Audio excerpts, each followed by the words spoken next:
8 clear signs there is a toxic person in your life. Recognizing malignant people in everyday life. In modern life, we are taught how to communicate, how to build relationships, how to succeed.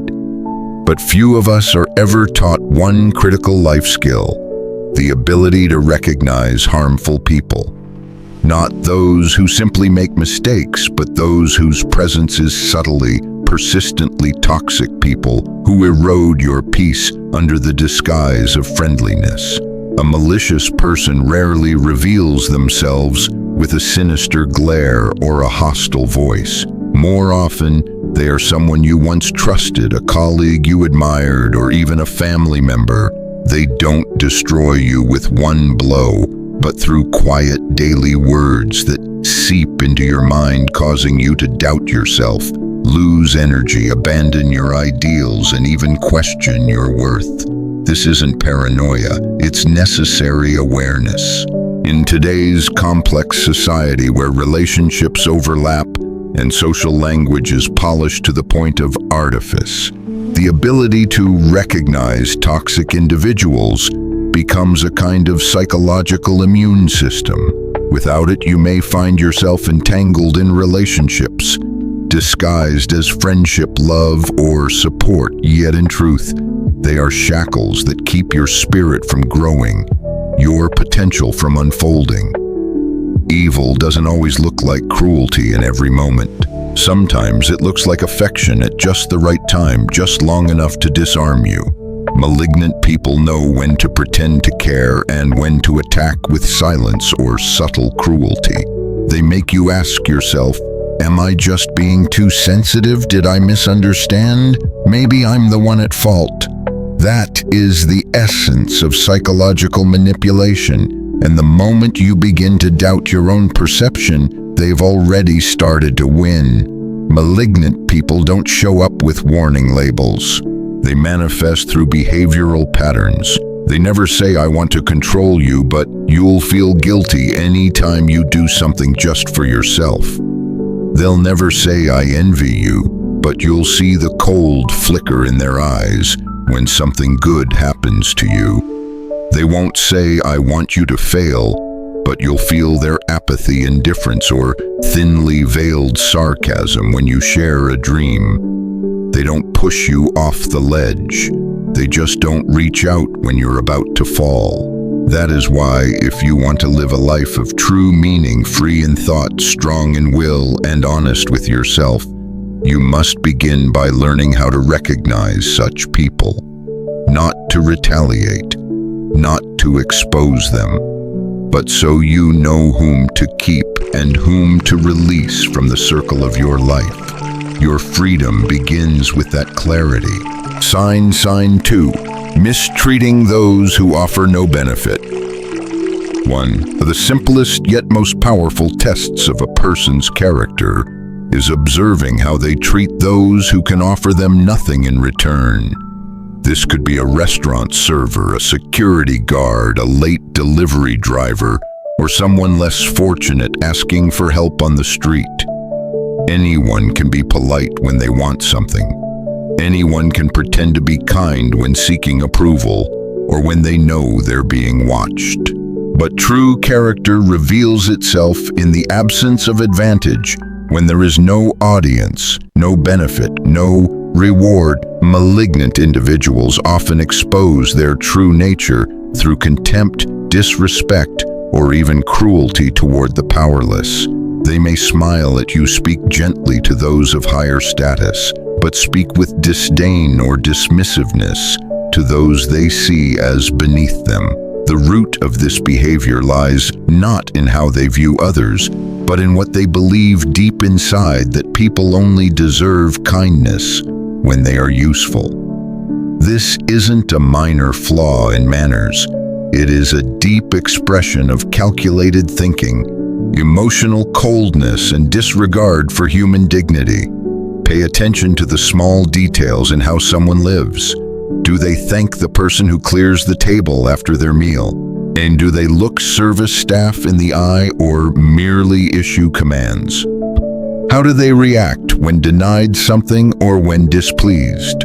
You may be surprised how many seemingly kind people carry quiet arrogance. And if they are willing to degrade others simply because those people hold no utility, then sooner or later you will be next at the moment your value to them diminishes. Never forget, true kindness is indiscriminate. It is consistent, it is quiet, and it does not need to be performed. Someone who is kind only to those who benefit them is not kind. They are opportunists cloaked in moral theater. If you are close to someone whose decency has conditions, whose respect has terms, be cautious not to confuse charm for character. Because when crisis strikes, when you have nothing left to offer, these are often the first people to abandon you, and sometimes the ones to push you down. 1. Discrepancy between words and actions. If there is one early sign to identify a harmful person, it is this: the inconsistency between what they say and what they do. This is an obvious indicator, yet it is often overlooked, not because we are naive, but because we want to believe in good intentions, in kind words, in appearances of decency. It's a trait of those with goodwill. But goodwill without discernment turns you into the perfect prey for manipulation. Malicious people don't always lie overtly. All they need to do is say one thing and do another. They promise to support you yet vanish when you truly need them. They express empathy but disappear when you are in pain. They speak of morality and integrity, yet violate those very principles when it suits their interests. This inconsistency isn't a one-time slip. It follows a pattern, a rhythm. That is why you must learn to observe behavior, not just listen to words.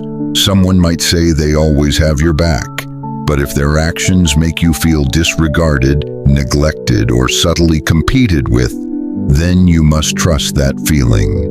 That feeling is not weakness, it's a radar. And manipulative people hope you'll shut that radar off so they can continue their game unnoticed. There is a certain type of person who always seems to say the right things. They show up when you need reassurance. They give you a sense of safety, of being seen, of being understood. But it's all surface. Their actions are not for you. They're for their own agenda. And when that agenda no longer serves them, they retreat without remorse, as if you never mattered at all. Don't judge someone by isolated actions. Look at the pattern of their behavior over time. Ask yourself, do they follow through with what they say? Are they consistent in how they treat others? Are they still kind when there's nothing in it for them? Inconsistency is one of the clearest signs of dishonesty. And wherever dishonesty exists, there lies the risk of being manipulated, diminished, and emotionally harmed. We can't expect people to be flawless, but we are right to demand alignment between words and actions. That alignment is the foundation of any healthy relationship. And if someone cannot uphold even that basic standard, they do not deserve access to your inner world. Sign 3. Manipulation and gaslighting. One of the most subtle yet dangerous tools used by harmful people is psychological manipulation, especially gaslighting. This term is not new, but it's increasingly common in modern relationships. What makes it truly dangerous is its quiet, persistent, and calculated nature. Gaslighting is the process of making you doubt your own memory, emotions, and perception. A manipulator doesn't need to shout at you to convince you you're wrong. All they need to do is plant tiny seeds of doubt. You're being too sensitive. I never said that. You're imagining things. You always overthink everything. At first glance, these statements might sound mild, even like attempts to de-escalate tension. But in truth, they are ways of bending reality, making you lose trust in your own mind. And once you stop trusting yourself, you become easily led. You begin to rely on the manipulator to define what's real and what's not, what's reasonable and what's too emotional. Manipulation isn't always loud or violent. Its most dangerous form often happens in quiet moments when you're made to feel guilty for normal reactions, or when you're convinced that you are the only one who's ever too much. A skilled manipulator doesn't need to change the truth. They only need to make you question the version of truth you've experienced. If you're in a relationship, romantic, professional, or familial, where you constantly feel like you're too sensitive, confused, or always wrong, then perhaps the issue is not you. Perhaps it's time to stop blindly trusting the other person. One of the clearest signs of gaslighting is emotional inconsistency. One moment they're affectionate, the next they're cold. They praise you when you comply, then criticize you when you show independence. This unpredictability creates a foggy, emotional state where you're always guessing, always trying to please, and in the process losing yourself. Gaslighting isn't just poor behavior. It is a form of psychological abuse. And if you don't identify it early, it will slowly erode your identity. No one deserves to live in a state of daily self-doubt. No one deserves to constantly wonder, am I crazy? If you're asking that question, chances are you're not crazy. Someone has just gotten very good at making you think so. Sign 4. Never taking responsibility. Among all the signs of a harmful person, refusal to take responsibility may be the most obvious and the most enduring. It's not that they never make mistakes. It's that in their internal worldview, mistakes always belong to someone else. A toxic person never says, I was wrong. Instead, they say, you made me act this way. If it weren't for you, I was just reacting. It's not my fault. They redirect, reframe, and build narratives in which they are the victim, the misunderstood, the pressured, but never the one at fault. The real issue isn't just their unwillingness to own up. It's that they make others carry the burden of their faults. A friend, a partner, a colleague, even a child, anyone can become the scapegoat that shields them from confronting the truth. If you've ever been in a relationship where every problem somehow gets pinned on you, even when the facts are obvious, then you're likely dealing with someone who either lacks the ability or the willingness to take responsibility. Each time you raise a concern, they don't listen. They counterattack. They make you feel guilty for speaking up in the first place. Such a person cannot truly grow, because growth begins with the courage to look inward and admit, I was wrong. I need to change. But for the toxic individual, their inner world is built on the illusion of innocence. They live in a reality where they are never at fault, and if something goes wrong, someone else must have caused it. The longer you stay close to someone like this, the more you will find yourself explaining, apologizing, compromising, and eventually enduring just to keep the peace. But what you're maintaining isn't connection, it's captivity. The danger of avoiding responsibility is that it never comes alone. It brings with it blame, manipulation, denial, and ultimately resentment. A person who never takes ownership of their life will grow bitter, and the one closest to them, you will become the vessel for that bitterness. Living with someone who avoids responsibility is like carrying a stone you didn't drop. Every time they mess up, you clean the mess. Every time they fail, you carry the emotional weight.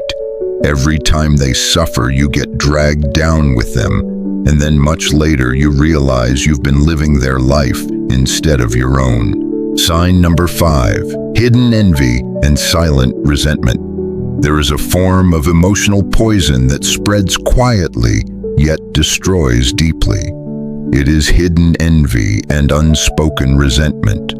Harmful individuals rarely show hostility in obvious ways. They don't need to express hatred. All they need is to quietly despise your joy, your progress, your success. Envy is not the same as aspiration. We all have moments when we wish we were like someone else. That is human. But when that wish turns into bitterness, into a belief that the other person does not deserve what they have, then it ceases to be motivation and becomes a disease of the soul. Toxic people won't admit they envy you. Instead, they'll make comments that seem harmless on the surface, but cut deep beneath your confidence. When you share your dreams, they say you're unrealistic. When you achieve something, they minimize it. When you grow, they feign concern while planting doubt in your mind. They do this not because they care, but because your growth reminds them of their stagnation. Your success becomes a mirror they cannot look into, and instead of reflecting on themselves, they choose to sabotage your belief in yourself, so you stay small, stay still, stay beside them. Over time, envy festers into resentment, and resentment acts. You may notice their sudden distance, their silence when you need celebration, their coldness when you shine. Some will spread rumors. Others will simply withdraw their presence at your brightest moments. The danger lies in the fact that envious people often wear the face of closeness. They may be longtime friends, relatives, trusted coworkers, and the closer they are, the harder it is to believe they could be quietly undermining you by not being happy for you. Maybe you've shared a victory and felt the room go cold. Maybe someone complimented you but added a subtle jab. Maybe you felt something was off, but couldn't admit that someone you care about was secretly resenting your success. The truth is, they don't truly hate you. They hate themselves for not becoming what you've become.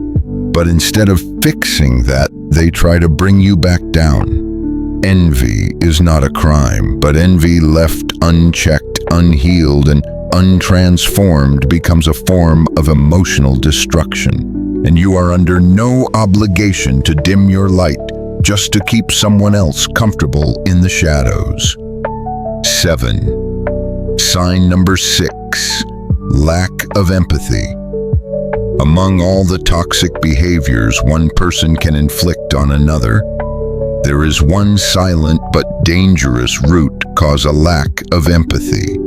This isn't just about being indifferent. It's the inability or refusal to feel what others feel, to sense their fear, pain, or emotional struggle. And when someone loses that capacity, they can hurt you without guilt.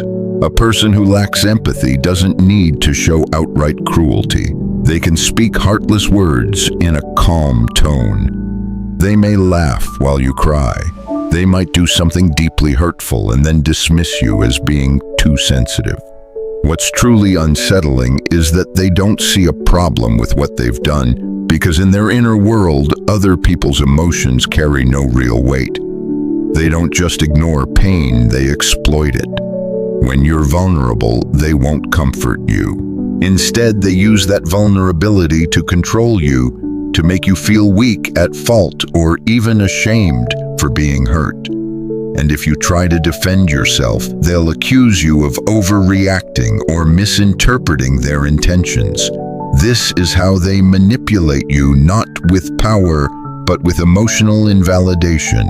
When you say "that hurt me," they respond with mockery, with cold detachment, or with a condescending laugh. They refuse to acknowledge your pain because doing so would force them to take responsibility, something they never want to do. Those who lack empathy are often skilled at playing the role of the rational one. They make you feel like your emotions are the real issue, that you're too fragile, too complicated, too dramatic. But the truth is, they're not rational. They're emotionally vacant. And when coldness is disguised as logic, it convinces you that you're the problem, that you're asking for too much, that you need to be more reasonable. You don't need to adapt to someone's coldness. You need to walk away from it. Because living with a person who lacks empathy means existing in a world where your pain is dismissed and your emotional needs are labeled as burdens. And no one deserves to be called a burden just because they long to be heard. Sign number 7, always playing the victim. There is a certain type of person who never does anything wrong, because in every story they tell, they are always the victim. They do not apologize, take responsibility, or reflect. Instead, they craft narratives in which they are misunderstood, mistreated, betrayed, or oppressed. And if you're not careful, you will believe them. This is a common form of manipulation in toxic relationships. The person may have hurt you, deceived you, betrayed you, or simply acted selfishly. But instead of owning their actions, they perform pain. They cry, they recount past traumas, they speak of their emotional scars, making you feel guilty or heartless for even trying to hold them accountable. Do not confuse weakness with innocence. There are people who are fragile but honest. They admit when they're wrong. They apologize. But those who always play the victim are different. They use your compassion as a shield for their ego. They tell you about their harsh upbringing, their betrayals, their emotional wounds, and some of it may be true. But truth does not excuse harming others and then denying it. Their method of defense is to paint a picture where everyone else is the problem except them. They always have a reason, a justification, another person to blame. And you, if you're not aware, will end up playing the role of the villain for not understanding them, for hurting them again. The hallmark of those who play the victim is that they always have a story, but never a solution. They complain, they blame, they break down, but they never truly look inward and make changes. And if you stay close to them long enough, you will find yourself exhausted not just by their behavior, but by the burden of comforting them after they've hurt you. This is not tragedy. This is a broken survival strategy. And if you don't stay alert, you will become the caretaker of pain they refuse to heal. You were not born to be someone's cushion to absorb the weight they refuse to carry. You were born to live your own life. And sometimes the most compassionate thing you can do is refuse to believe the story of someone who never wants to rewrite their script. Sign number 8, control through silence, guilt, and fear. There are people who don't need to shout, threaten, or force you to control you. They use subtler tools, prolonged silence, unspoken guilt, and nameless fear. Their power isn't loud, it is quiet and chilling. They create an atmosphere where you constantly feel wrong, where you walk on eggshells, where you shape yourself to avoid triggering them. Their silence isn't peace, it's punishment. When displeased, they don't explain. They withdraw, they grow cold, they stop speaking. You begin to wonder what you did wrong. You scramble to fix things, apologize, explain even when you've done nothing wrong. They make you believe that maintaining peace is your responsibility, while they simply wait for you to correct yourself. Alongside silence, they weaponize guilt. They don't just make you feel guilty for upsetting them, they make you feel guilty for being yourself. When you're happy, they withdraw. When you succeed, they offer only lukewarm reactions. When you assert yourself, they subtly suggest you're selfish, inconsiderate, or ungrateful.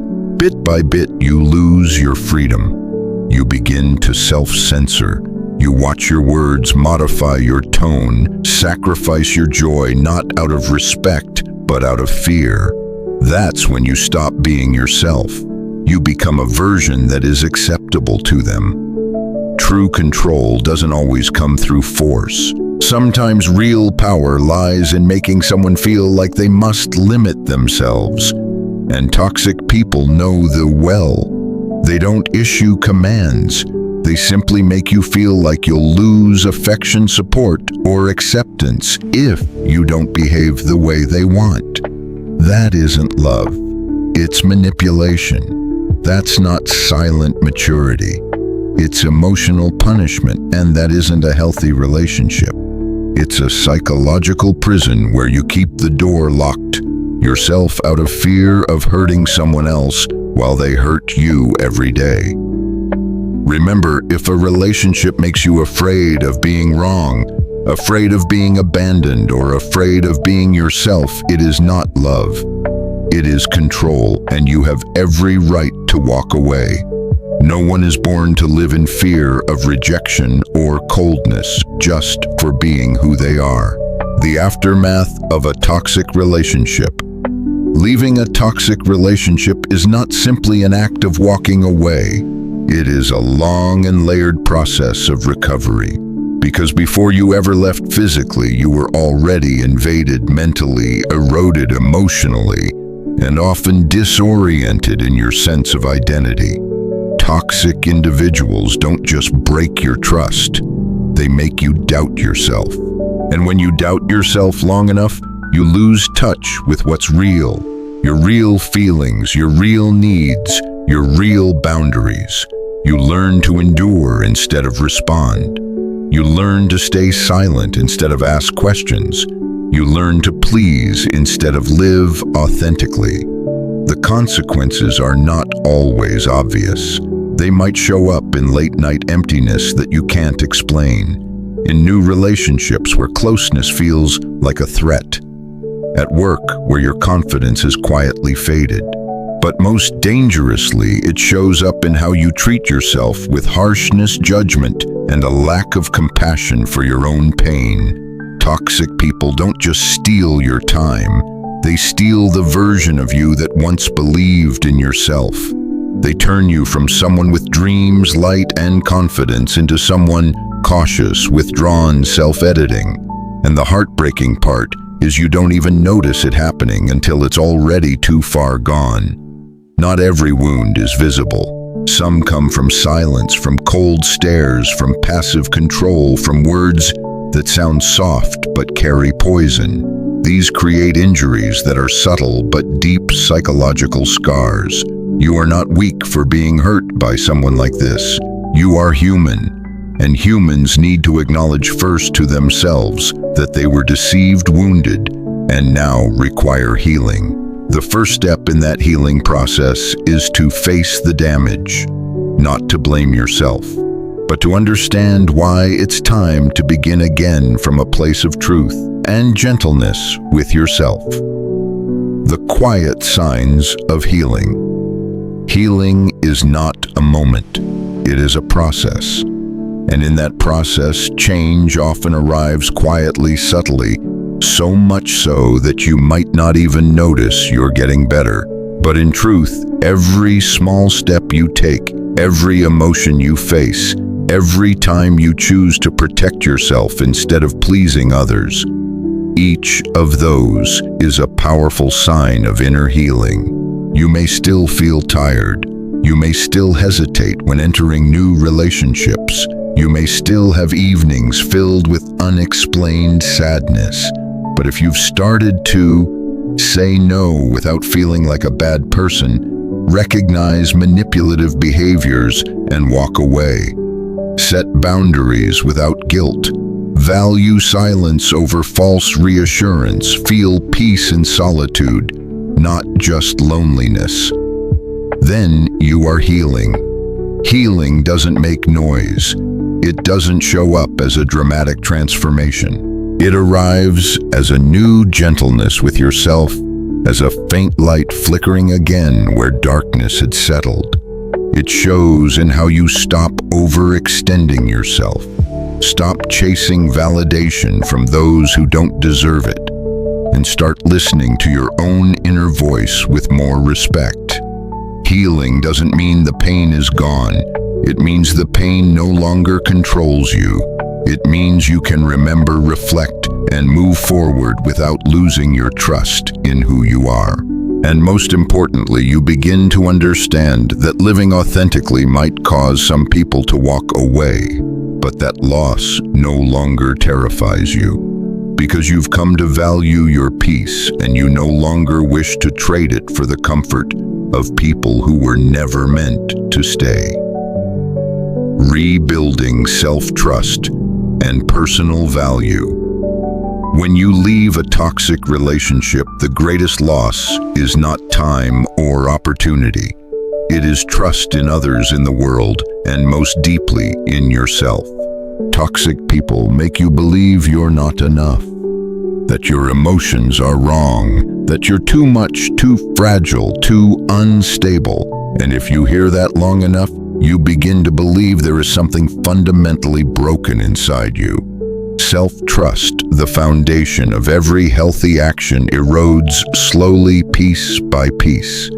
After leaving, you may find yourself suspicious of every new connection, hypercritical of your decisions, or worse, convinced you don't deserve good things. This is not weakness. It is the aftermath of psychological manipulation. And to move forward, you must do the hardest and most important thing: rebuild trust in yourself through the smallest acts. You don't need to begin with grand gestures. Start by trusting your first instinct when something feels wrong, honoring your intuition instead of rationalizing it away, refusing to apologize for having emotions, no longer justifying others' bad behavior, giving yourself rest, slowness, and space to heal. Each of these choices is a brick in the foundation of your restored self-worth. That worth is not based on what you achieve or who approves of you. It is based on knowing that you are worthy of love, safety, and authenticity without condition. Trust won't return overnight, but each time you stand up for yourself, each time you say no to what once hurt you, you take a powerful step toward wholeness. You do not need to be perfect to begin again. You simply need to be honest about where you've been and willing to offer yourself love in the places where you once felt broken.